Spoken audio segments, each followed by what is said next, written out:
fois que tu auras goûté au vol, tu marcheras pour toujours, les yeux tournés vers le ciel. L'avion est l'incarnation moderne de l'oiseau, une œil d'acier porté par la technologie, mais aussi, d'un point de vue sensible, le symbole du désir humain, de liberté et d'harmonie avec la nature. Chaque décollage est une aventure, chaque atterrissage une nouvelle exploration. Mieux vaut toujours partir que rêver sans jamais avancer. Entre nous. Bonjour, bienvenue dans Entre nous, c'est Luigi, sur le thème de Vers les ailes de la gloire. Aujourd'hui, avec Shaoqi, docteur en aéronautique, formé en France, on va d'abord survoler Shanghai en hélicoptère en 5 minutes. Ensuite, on va faire du spotting à l'aéroport de Hongqiao et discuter un peu de son parcours de Toulouse, du C919 et tes rêves d'aviation, ses objectifs et ses défis personnels. Bon, Shaoqi, un petit mot pour commencer. Merci Ludi. Bonjour à tous. Comme me présenté par Ludi, je m'appelle Shaoqi. Maintenant, je suis ingénieur d'aéronautique. En fait, j'ai fait mon étude pendant 5 ans en France et puis je travaille un petit peu en Belgique pendant 2 ans, toujours dans le domaine aéronautique et puis mécanique, tout ça. L'année dernière, je suis retourné en Chine pour continuer dans ce domaine-là. Voilà, je te passe. Impressionnant. En fait, chaque épisode est une nouvelle surprise. En fait, j'ai commencé mes études à Toulouse, dans le sud de la France, au siège d'Airbus A380. Et j'ai même visité leur site, mais je ne connais presque rien à ce domaine. Quelle chance, en fait, j'ai fait mon étude aussi à Toulouse pour mon ingénieur. Enfin, là-bas, je suivi pendant 2 ans. J'ai fait pas mal de visites à Airbus et puis aussi l'autre entreprise qui fait aussi l'aviation, tout ça. Salut, ça va? Voilà, du coup, j'adore bien la ville aussi, c'est une ville en rose. Aussi, c'est la ville aéronautique, il y a pas mal de l'entreprise qui fait l'aviation civile. J'ai pas mal de mémoire là-bas, ça m'a fait rappel aussi des choses il y a quelques années. Ce que tu racontes me rappelle plein de souvenirs. La place Capitole vers leur marché de Noël, la gare Matabu et les terrains de foot à Rangueil, le campus de l'Université de Toulouse 1, Toulouse 2, Jean Jaurès. Elle m'a laissé un souvenir tout en pastel avec ses briques rosées et les couchers de soleil sur la Garonne. Je garde encore une carte postale là-bas. Place Capitole, là? Oui, c'est ça. J'ai vu une fois une opéra là-bas et puis dans le marché de Noël. Ouais. Du coup, pour moi, Toulouse, c'est plutôt la ville de mon rêve parce que je fais aéronautique. Toutes les histoires d'aéronautique, d'avion. J'ai visité aussi l'usine assemblée de l'avion commercial type A300, 350 et 320 aussi. Je dirais que c'est la ville de mon rêve, quoi. D'accord, super. Pourquoi avoir choisi de faire un doctorat en aéronautique? Bon, c'est une très bonne question. En fait, à l'époque là, normalement, on a 2 choix. Enfin, soit on cherchait le boulot dans une entreprise, soit on continuait à faire la recherche dans le domaine de pour moi, c'est aéronautique. J'ai fait 2 choses en fait. Dans le premier temps, en fait, comme je dis, Airbus c'est toujours mon rêve, c'est mon rêve de l'entreprise. Je voudrais travailler là-bas. Donc, j'avais postulé pas mal des postes chez Airbus, mais au final, j'ai reçu zéro de retour. Donc, c'était un échec pour moi. Donc je me suis dit peut-être que j'ai pas suffisamment d'expérience de travail là-bas à Airbus. Et puis aussi il y a d'autres raisons parce que je suis chinois, donc ce que je fais l'étude c'est plus discret ou secret pour la France.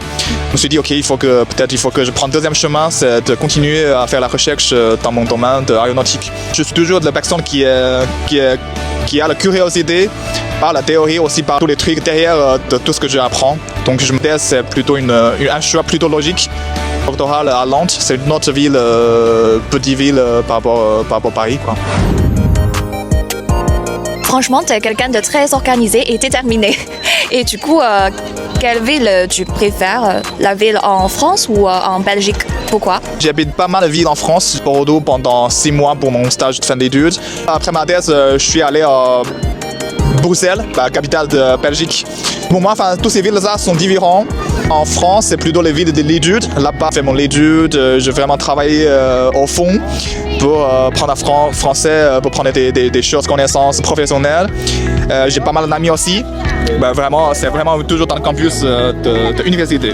Mais une fois quand j'étais à Bruxelles, à Belgique, je travaille là-bas. Donc vraiment, je pense que je suis un peu isolé parce que je connais presque personne là-bas. Tous les trucs sont nouveaux pour moi, je connais pas trop Belgique. même si je parle français, mais je connais pas trop les pays. Donc la plupart du temps c'est que je restais sur un ordinateur, restais à la maison pour coder, pour faire mon boulot. Voilà, j'ai les communications avec mes collègues, tous des trucs sur le travail, quoi. En même temps, j'apprends aussi beaucoup de choses à travers de mon boulot. Parce que vraiment, c'est une expérience assez unique. L'entreprise que je travaille, c'est vraiment l'entreprise top 1 mondiale. J'ai vraiment pas la préférence pour la ville, parce que toutes les villes, pour moi, sont son propre position, son propre place dans mon cœur. Il y a une ville de l'étude, il y a aussi une ville de boulot, une ville avec des amis. Donc, ouais, j'ai pas de préférence. J'aime bien, toutes les villes sont uniques, quoi. Bah, chaque ville est unique. J'ai vu tes vidéos sur les réseaux sociaux. Ce genre de vidéo doit aider plein d'étudiants dans ce domaine en aéronautique, je crois. Et pourquoi tu fais ça? En fait, au début, toutes les vidéos, je les mets dans les réseaux sociaux, c'est plutôt pour moi-même. C'est pendant le Covid. Toutes les personnes qui sont confinées à la maison, on n'a vraiment rien à faire à la maison. À l'époque là, j'ai déjà commencé ma thèse, et puis aussi je dois renseigner les masters pour les cours que je fais en fait pendant la vidéo. J'ai profité beaucoup aussi à travers toutes ces vidéos-là, parce que je connais des gens à la même intérêt que moi, qui sont aussi travaillés dans le même domaine. Donc aussi, comme je dis, ça peut aider les étudiants qui sont dans le domaine aussi. Super. C'est l'heure, il est temps d'embarquer. Vas-y. Ça s'embrasser mes couilles à s'efface dans la lumière tous. Je m'éveille peu à peu. Faites-vous de tes faits. Ainsi est le passé flashé. Bon ou mauvais, faut l'oublier. Je ne dois m'arrêter. Le rêve n'est jamais léger. Je dois être plus forte. Entre nous, épisode 4, vers les ailes de la gloire. Parlons français tout en découvrant des endroits intéressants à Shanghai. C'est parti. En fait, une phrase me revient. Une fois que tu auras goûté au vol, tu marcheras toujours avec les yeux tournés vers le ciel. Ouais, je suis d'accord. En fait, chaque décollage est une aventure, chaque atterrissage est une nouvelle exploration. Voilà. Mieux vaut partir que rester ici sans jamais avancer. De la mythologie éclatante de Chang'e à l'aube scientifique esquissée par Léonard de Vinci sur parchemin, jusqu'au C919, joyau de l'industrie moderne. L'élan humain vers le ciel traverse 3 millénaires et relie les civilisations d'Orient et d'Occident. Quand les anciens peignaient les ailes sur la céramique, quand les maîtres de la Renaissance analysaient les oiseaux à la lumière de la géométrie, quand les ingénieurs d'aujourd'hui tombent les flûteurs avec du code. Tous, rêveurs des cieux, ont fait du savoir leurs ailes et du courage leur vent, écrivant sans relâche épopée aérienne de l'humanité. Tous les voyages ne s'élèvent pas immédiatement dans les airs, mais chaque départ est une course discrète vers la piste des rêves. Même un avion au sol est en train d'accumuler de l'élan, même un rêve en attente est déjà en marche. Entre attente, passage et élévation, nous avançons côte à côte avec nos rêves. Vers le ciel, sans demander quand, pourvu que le cœur n'ait pas de regrets. Ton travail consiste en quoi exactement? Mon travail qui est fait pour faire des logiciels de simulation. C'est quoi la simulation? Simulation, c'est plutôt simuler ou calculer les forces, les contraintes ou déformations du structure de l'avion en vol. C'est pour éviter les dangers en cours de vol. Comme ça, on peut prévoir tous les dangers ou tous les choses de sécurité un peu avance. Au cours de conception design de l'avion. Ça a l'air compliqué. 迪士尼的东航迪士尼，哇，这个好好看，有点好看。好，谢谢。Ton travail, c'est pour quel type d'avion? C'est pour les avions commerciaux un peu plus communs. Par exemple, chez les États-Unis, c'est Boeing 737. Chez Airbus, c'est 320. Du coup, en Chine, on fait le truc, par exemple, c'est le type C919. Voilà, 919, c'est notre propre avion commercial national. Pourquoi notre grand avion national s'appelle-t-il le C919? D'après mon connaissance, ça représente la Chine, China, la première lettre. Ça représente aussi la première lettre de l'entreprise qui fait cet avion, c'est Comac. Le 9, premier 9 signifie non-GVD en chinois, enfin ça veut dire que ça dure longtemps, on espère que ça va durer longtemps. 19, ça signifie ce genre d'avion qui peut contenir 190 sièges au total. Quand on a commencé à le développer et quels sont les jalons pour sa mise en service? Du coup, ce projet qui a été commencé ou lancé en 2007, et puis on fait la design, toutes les conceptions pendant 10 ans. En 2017, on a vraiment terminé la fabrication de l'avion. Après 5 ans, c'est 2022, je crois, 2022. De l'avion qui était fabriqué et qui était en vol, c'est-à-dire en fait qui peut vraiment, dans le sky. Et puis un an après, opérer, on dit dans une entreprise, par exemple Donghao Airline, qui est la première entreprise qui opérait cet avion C919. Du coup, vraiment, ça dure très longtemps, de 2007 à 2023, 16 ans au total. Un projet pas facile, assez compliqué, assez difficile. Ok, merci à toi, j'ai appris plein de choses et sur un domaine je ne connais pas. D'après ce que tu dis, c'est un grand jalon pour l'industrie aérienne et un pas de plus vers un rêve national. C'est incroyable et je suis très fière d'être chinoise. Voilà. Merci. Dans chaque moteur vibre le rêve d'un monde plus vaste, porté par l'intelligence humaine.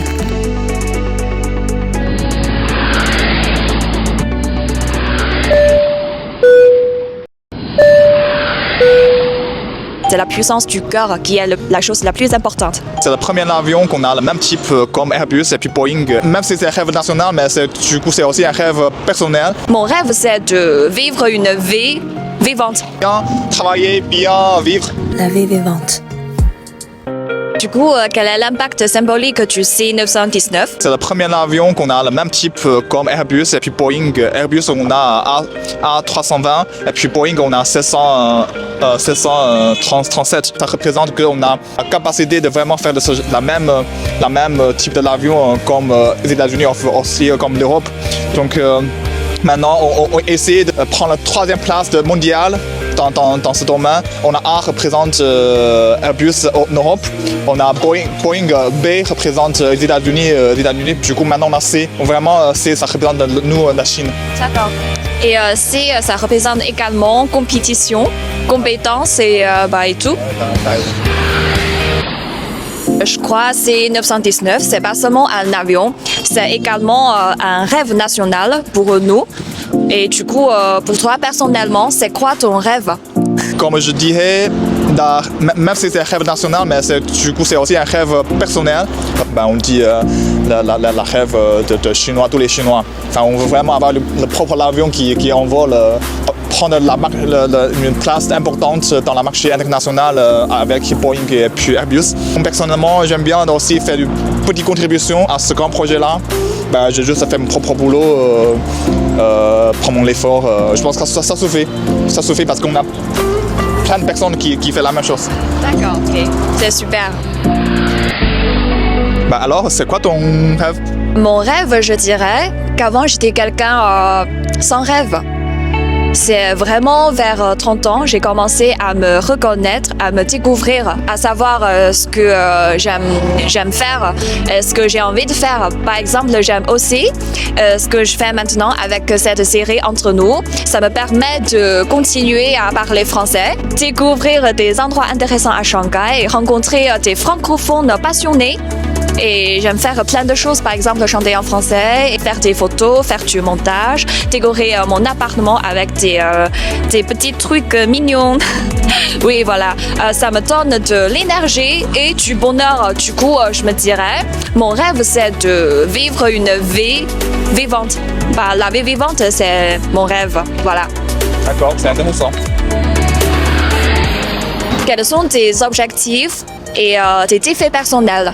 L'objectif, comme je dis, j'ai des boulots que j'aime, j'ai fait des boulots que j'aime, donc aussi je prends la vie, j'ai essayé de prendre la vie personnelle. Donc c'est bien travailler, bien vivre, c'est mon objectif. Mais puis aussi, récemment, je commençais à faire le marathon, enfin le courir. Marathon? Ouais, bah courir quoi, enfin courir, l'endurer. Donc ça m'intéresse aussi beaucoup. Bah, je fais mon pratique tout le temps. Puis c'est pas vraiment un truc très facile. Il faut vraiment de temps en temps tu s'entraînes. Chaque fois tu peux avoir un nouveau record personnel. Ça m'a vraiment motivé de continuer à faire ça. Voilà. Alors, je pense, ce qui arrive à courir un marathon, c'est vraiment quelqu'un très persévérante. Et en fait, j'ai vu l'actualité hier. Il y a eu un marathon couru par les robots, l'intelligence artificielle. Oui, avec. Et du coup, peut-être dans l'avenir, tu peux courir un marathon avec tous ces robots. Qu'est-ce que tu penses? C'est intéressant, c'est aussi des trucs nouveaux. Mais après, honnêtement, je vois pas trop le sens de ce genre de truc parce que c'est juste une question de batterie. Enfin, une fois que tu as suffisamment de batterie, tu peux courir autant que tu veux. Mais c'est différent par rapport aux gens. Les gens, vraiment, il faut vraiment que tu entraînes de temps en temps, tout le temps, pour avoir une long trajet, pour capacité d'être courir un long trajet. Bah, voilà, ça c'est mon opinion personnelle.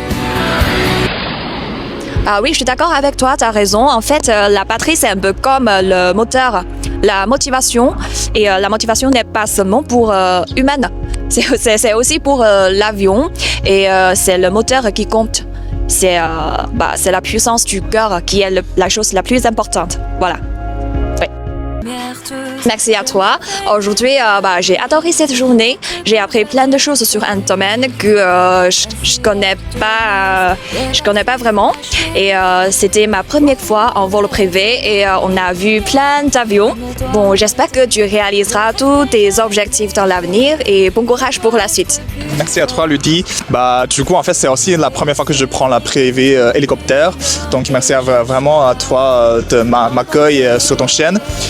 Puis en français, on dit toujours bonne continuation à toi et puis bonne chance pour la suite. Voilà.